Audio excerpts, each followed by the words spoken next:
Hello, my wonderful, beautiful friends, guys. Welcome back to r/PettyRevenge, where the revenges don't destroy lives, but they're super satisfying. And in today's episode, Karens are getting taught lessons left and right. Guys, I hope you enjoy the stories. Hit subscribe if you haven't. And as always, you can send or link stories to this email right here.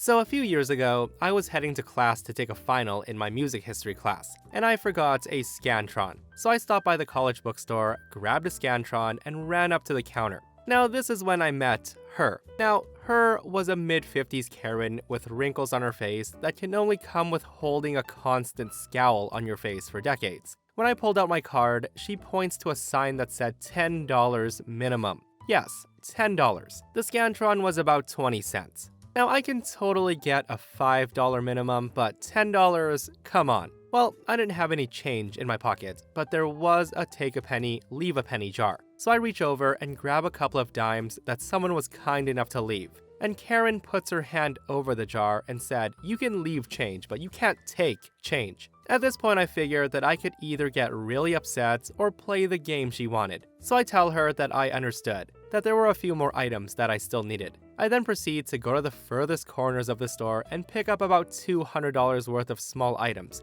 from the highest, lowest, and most inconvenient spots in the store. I then walk up to the counter with my basket, and the entire time, Karen had a wicked smile on her face like she'd won. Well, as soon as I pay for the items, I told her immediately that I'd like to return everything, except for the Scantron, please. And hearing me say that, Karen was livid. Now, people usually don't yell at me, but she completely lost it. The woman ended up calling campus police and other workers. When the campus police arrived, they told her that what I did was completely legal, and they did have a good return policy on everything in the store. Karen couldn't handle it, but she had to refund me for everything except the Scantron. The campus police told me with a smirk to please not do that again. I said yes sir and headed to my final. I was 20 minutes late for the final, but I ended up making an A. Guys, this revenge was absolutely brilliant, and it makes me so happy to know that OP went to the most inconvenient spots to grab these items. I do have a question though, are you allowed to block the take a penny, leave a penny jar? I mean, OP was about to take 20 pennies, but I have a little feeling that Karen felt that was her tip jar. Okay, so this happened almost a year ago. At the time, I was taking a bus regularly to a hospital for chemotherapy, which left me extremely weak and nauseous. So when possible, I would sit in the handicap section near the front of the bus. Occasionally, people would ask me to move, as it's a bus to the hospital, so a lot of people did need the disabled seats. And I'm young and I do look healthy, after my hair started growing back. Now, of course, they would understand when I explained that I needed the seat, until Karen comes along. She was a smartly dressed woman in her 60s. She comes up to me, asks me for my seat, and I explain that I just had chemotherapy and I need the seat. She then proceeds to call me lazy, calls me a liar, and tells me that I do not look sick. The whole time she's voicing her stupid opinions on why people like me are what's wrong with the world, I try to explain that I'm trying to tell her the truth. And she kept interrupting me, berating me in front of everybody. At this point, I'm just too exhausted and nauseous to deal with her crap. I've been trying not to throw up for the last half hour, so I decide, F it, and take aim. I then hurl all over her nice shoes and pants, and she screams and jumps back. Now, I wish I'd said something witty right then and there, but I was just busy puking. She then stomps off and stood quietly, red-faced, at the other end of the bus, and left me alone after that. In retrospect, I do feel like an a-hole for making the bus driver clean up my puke. I was too much of a wreck to help, I could barely stand up, though I did apologize to him. Now, it was a spur-of-the-moment decision, and I didn't really think the consequences through, but damn, it was satisfying to puke all over that woman. Yeah guys, anyone who accuses people of lying about having cancer deserves to get puked on. And another thing, OP did mention that they were sitting at the front of the bus. That's reserved for people who need it. Now, what made the Karen think that she was more deserving of the seat than OP was? And guys, I'm hoping she didn't get all pissy because she felt entitled to the seat because she was 60 years old.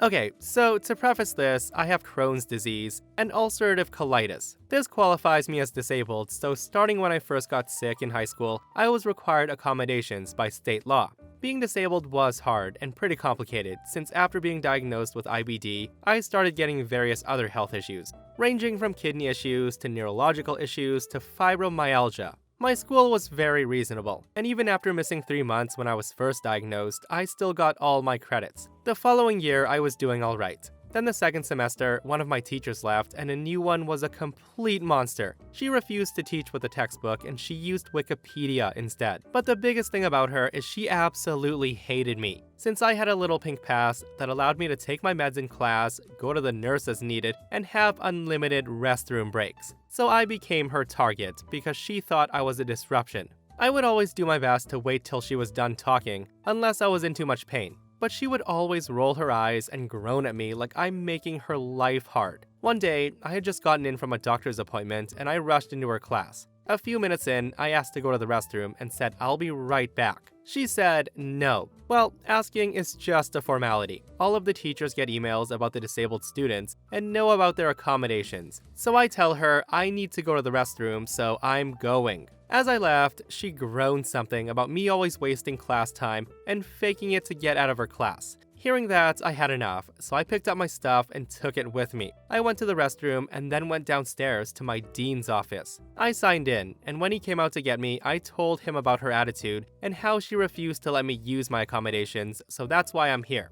I simply told him that they should let her know that she's required to let me leave the class for a reason, and I have medical paperwork to back that up. The dean apologized profusely and then called the teacher. He told her he was sending a substitute to her room and he wanted to speak to her. He then went to call for a substitute teacher. My teacher then arrived at his office looking very displeased, to say the least. He sent me out of the room, and I waited in the lobby for 20 minutes. When she left, he had her stop at the desk to fill out some paperwork. He called me back into his office to fill out paperwork about what happened. A few other students who heard what happened came in as witnesses, and after that, she was gone for 3 weeks. To my knowledge, she was suspended because she opened them up to a potential lawsuit. Blatantly denying a disabled student their accommodations is against the law here, and the school didn't tolerate it one bit.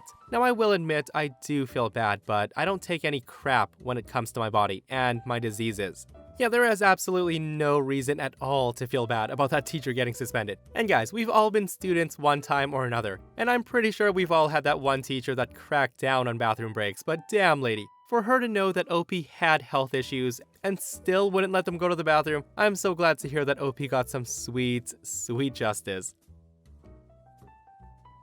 So this is my mom's story. My mom's a very caring but kind person, but not someone you'd want to F with. My mom can and she will kick your ass, be it with words or pettiness. She's also pretty severely disabled. Because of this, she's always had a designated handicap parking space when she lives in apartment buildings. And this incident happened at her previous apartment. My mom's parking spot was the second one, so there were 2 other spots on either side of her. It's the one she paid monthly for. And one frequent visitor of her building would constantly take my mom's paid handicap spot when the guest spots were readily available. It's also worth noting that this person never had a handicap parking placard on display to even be allowed to park there. After it happened a few times, my mom politely left a note on their windshield, but she quickly realized that it was becoming routine and her notes meant nothing. It also happened so often that my mom would be left without her spot for 10 hours at a time. My mom tried getting it towed, but the companies all insisted that my mom would have to pay, and she didn't want to do that. So finally getting fed up, she decided to park her car immediately behind the person who was knowingly and routinely taking her paid spots, when there were open spots just 2 spots over.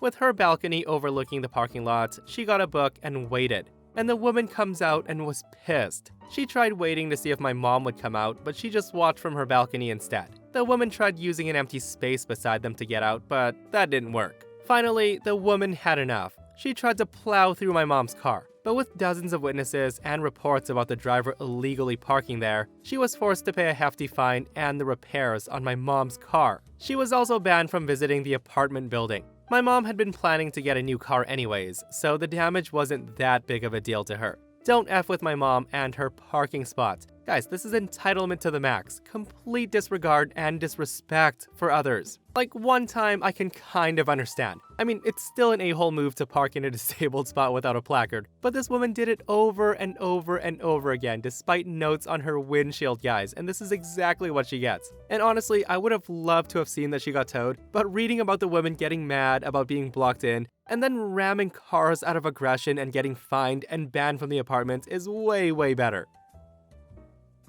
So a little context. I'm a light-skinned Latina American, and I've lived in Korea for a couple of years during university, as my major was Korean interpretation and translation.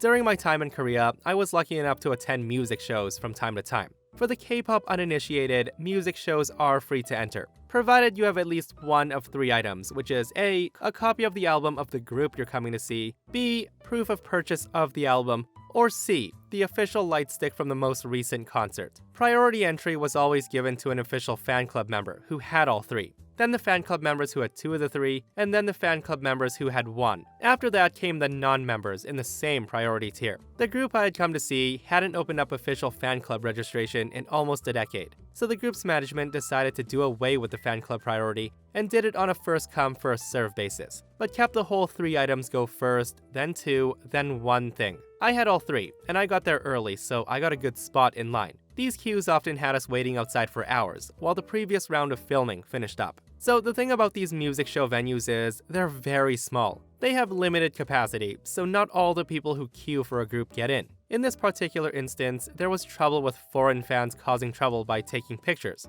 and also not listening to instructions. So venue staff went around and quizzed each foreigner in line on their Korean. If you couldn't understand, you were booted. I passed with flying colors, and I kept my spot in line. Now, because of the aforementioned issues, a lot of Korean fans hated international fans with a passion. For this group in particular, so many people were pissed that they had to wait in line behind foreigners because they'd done away with the official fan club priority. Now here's me, sitting alone in a queue outside on a hot summer day. A group of Korean girls sat in front of me, and a lone Korean girl was talking on her phone behind me. I was just minding my own business, playing games on my phone, when I heard the girl behind me talking crap. She was chatting with a friend, I suspect, because she was dropping a lot of curse words, and specifically mentioned that these foreign roaches are ruining things for us, and I want to kill them. The girl mentioned me, and said that I probably bribed the staff to keep my spot in line, even though I couldn't understand Korean. I'm thinking, okay, it's just harmless trash talk. I don't know this girl, and I don't know her friend. In the long run, it doesn't affect me, right? But it really rubbed me the wrong way, especially because she was talking really loudly. So I then grabbed my wallet, politely and quietly asked the Korean girls in front of me to watch my bag, and to hold my place in line. And I went to the convenience store. I bought a round of water for everybody. It was really heavy. I had about a dozen bottles of water. I then get back in line, thanked the girls in front of me for holding my spot, and gave them each a bottle of water. I gave a bottle of water to the group in front of them too. I then kept one for myself, and then turned around and handed one to the girl on the phone, with a smile. Immediately she lights up and she thanked me in English, smiling bright and taking her phone away from her ear. As I hand her the water, I say in perfect Korean, still smiling, "So the next time you talk loudly about the foreigners, make sure they can't actually understand you." It went silent in the area that you could hear a pin drop. Her smile melted off her face faster than an ice cream cone on Florida pavement. The girl turns beet red and she muttered to her friend on the phone that she had to go and sheepishly apologized. I accepted, she had water, and I felt better about myself. A little bonus, the girls in front of me heard the whole thing, and they adopted me into their group for the day. Fun was had all around. Guys, I only wish I was in that line at the time just to see the look on the girl's face when OP spoke Korean to her. And guys, this is why you keep your mean thoughts to yourself. You never know who's listening and who can understand. And hey, I'm glad it ended on a wholesome note and OP met some cool new people that day.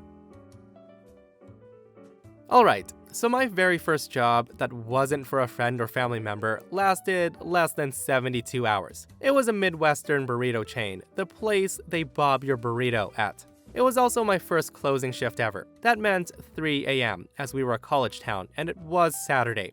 We were literally under the 3-minute mark to close, and most of the steak is gone. The cook has also gone back to get a start on dishes, and the manager and team lead are nowhere to be found. It's just me doing my first closing shift, the cook, pretty sure he's an alcoholic in his 50s, and a cashier chick. A girl I knew from high school that was a super senior hippie chick. At this point, in walks 3 Chads and 2 Karens, and they were drunk. Chad number 1 orders a steak burrito. Karen number 1 orders a veggie rice bowl. So on until Chad number 3 asked for a steak burrito as well. The cashier chick has already used the last steak burrito for one. She then apologized and informed him that we're out of steak and offered a replacement. Hearing that, Chad 3 was having none of it, and he started whining for a manager, a discount, and for extra steak. You know, the steak that Chad number 1 was munching down. In fact, Chad 1 even said that it was bullcrap that we didn't cook more steak for them, while munching on the last of the steak. At this point, it's 10 minutes after close, and the cook walks out the back as he'd finished all the dishes and tools. Now, I know it was exactly 3:10 a.m. when he left, because I was forced to watch the CCTV video the next day, as I was getting fired. Anyway, Chad number 3 eventually went with chicken, and all 5 of them left to wait for a taxi. We finished cleaning, and I'm heading out the doors to lock them, when Chad number 3 walks back in saying that he has to use the bathroom. So I follow him back and wait outside the door, because I'll have to clean it again after he uses it. As he walks out, he smiles at me and says, "Good luck." It's at this point I poke my head in the bathroom, and it's destroyed. The guy had thrown his burrito against the ceiling, urinated everywhere, and he ripped off the towel dispenser. The guy also broke the change table and he plugged the toilet, and it's at that point I snap. I drop the mop and charge to Chad 3, burst in front of him and lock the door. I lost my lid. I start screaming at him and herding him back to the bathroom, with many threats of violence and calling the police at the same time. I still never touched him though. I made Chad 3 clean the bathroom even though he didn't do a great job, and then I let him out. The taxi van picks them up and they leave. I finish cleaning the dining area before heading back to the bathroom to clean what Chad 3 had missed. And when I come out, there's 2 police officers knocking on the door. So I unlock and open the doors. The police come in and start to question me about the night's events. I explain what happened and show them the bathroom with the burrito on the ceiling and the broken items. They then asked if I threatened the man. I refused to answer directly, and I talked about the mess and the damage. They then asked to speak to a manager, and I exploded. I said that I'm the last one here and I can't even lock the back door or set the alarm, that I haven't seen my team lead or manager since shortly after I got there at 8:30 p.m. I then asked if I could just go home, and to my surprise, they said yes, that they would get in touch with the manager or the owner and gave me his card. I then went home and went to sleep, looking forward to my day off to catch up on college homework. But no. The next day, I'm woken up on my phone and it's the district manager, demanding that I go in immediately. So I show up and he takes me to the manager's office where he and the manager are, and they're very pissed off. They both start ripping into me and asking me what happened. So I explain what happened, and they cut me off saying that they know what happened, that they saw and heard it on the video, but why in the world did I force Chad 3 to clean it? Now, I didn't really have an answer other than because he made the mess, and that he did it because we didn't have steak. Then I mentioned that it was my 3rd day and we had no leadership on duty, and that's when I was fired. Yeah, that was absolutely ridiculous, guys. And I think the only people that should have been fired was the manager and the team lead, who apparently left 6 hours before close and left a new employee to handle things. That's not how it should be done. So this occurred at a large chain sporting goods store on Black Friday. Before the sale began, shoppers were lining up in front of the tables covered with cloth in order to get the doorbuster items underneath. The bell sounds and the cloth is lifted. I'm quickly, yet respectfully, rifling through a table of highly discounted yoga pants in various colors, when all of a sudden I get shoved pretty aggressively from behind. I ignore it and continue what I'm doing, and then I feel another shove. This time, a screechy voice calls out, "Hey, make some room or move your ass." Now keep in mind, this table is very large, so it's not like I was hoarding the prime real estate for myself. Karen just wanted in, and she didn't care who she had to run over to get it. So rather than make a scene, I wedged against another shopper, allowing her some more room to slide closer. I had the last pair of size medium black pants on the table draped on my arm, and I'm looking through another color when I felt the pants get pulled off my arm. So I look up, and of course it's Karen. So I say, "Hey, those are mine," and grab onto them, which she replies with an obnoxious smirk, "Not until you pay for them." And she starts pulling on them, trying to get them out of my hands. At this point, I know it's only going to go downhill. So rather than be on the 6 o'clock news for fighting on Black Friday, I just cut my losses and decide to leave the table. My husband, who had been watching from a spot about 20 feet away, was half laughing as he saw me retreat empty-handed and defeated. I asked him why he's smiling when a woman just took the pants I wanted, and he says, "Cheer up." He then pushes a shopping cart towards me filled nearly to the top, and he says, "Here you go." And wouldn't you know, my amazing husband had commandeered the pushy woman's cart while she was busy digging through yoga pants. We then smile at each other, and I happily rolled her cart and all of her Black Friday finds to the other end of the store, and then turned her purse into customer service on my way out. That husband definitely deserves an award for stealing that woman's cart, guys. And I'll never understand how some people get so crazy over sales that they just turn into frickin' animals and have no respect for others. And that, my friends, is r/PettyRevenge. Guys, I hope you enjoyed today's super satisfying stories. If you did, hit that thumbs up, and if you're not subscribed, consider subscribing so you don't miss these crazy, crazy stories. And if you missed yesterday's episode on the channel, it's an r/entitled people, where a Karen fake faints to get what she wants, and she gets absolutely embarrassed by police officers, guys. If you haven't heard it, go check it out, and myself and Stevie Boy will see you guys in the next one. We love you.